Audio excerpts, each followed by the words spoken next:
El Hadji Abdoulaye Niass le Grand est né vers les années 1844 à Béli, une localité dans le Djolof.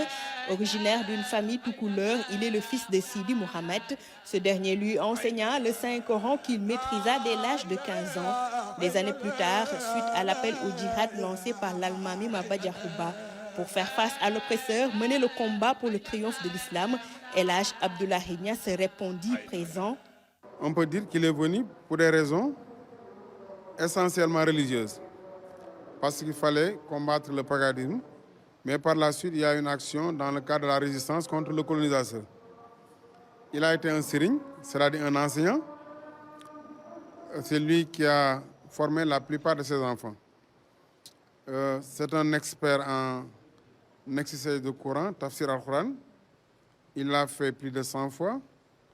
C'est également, je peux dire, un docteur honoris causa, un titre que l'Université Al-Azhar lui a donné. Ceci est une consécration suprême qui atteste que c'est un érudit de l'islam. En 1880, le marabout se retira à Taïba, à quelques kilomètres de Kaolack, pour se consacrer à l'enseignement et à l'agriculture.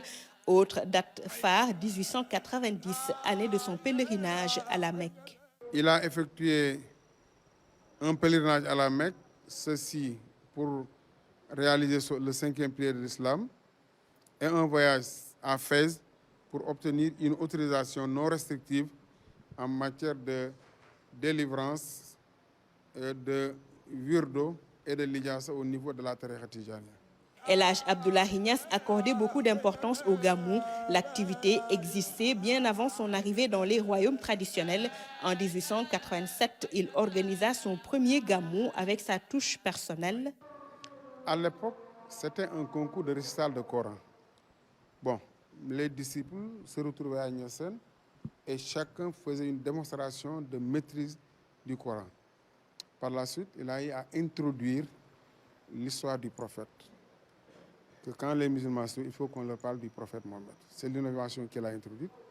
Et de cette date jusqu'à sa mort, en 1922, chaque année, il a eu à célébrer le Gamou. El Hadji Abdoulaye Niass est le père de la Faïdatou Tidjaniya. Ses connaissances en sciences religieuses et talents littéraires sont connus de tous.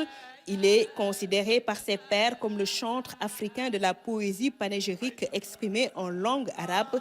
Il a fondé Léona Niassène, grand éducateur et agriculteur. Son legs est aujourd'hui perpétué par sa descendance.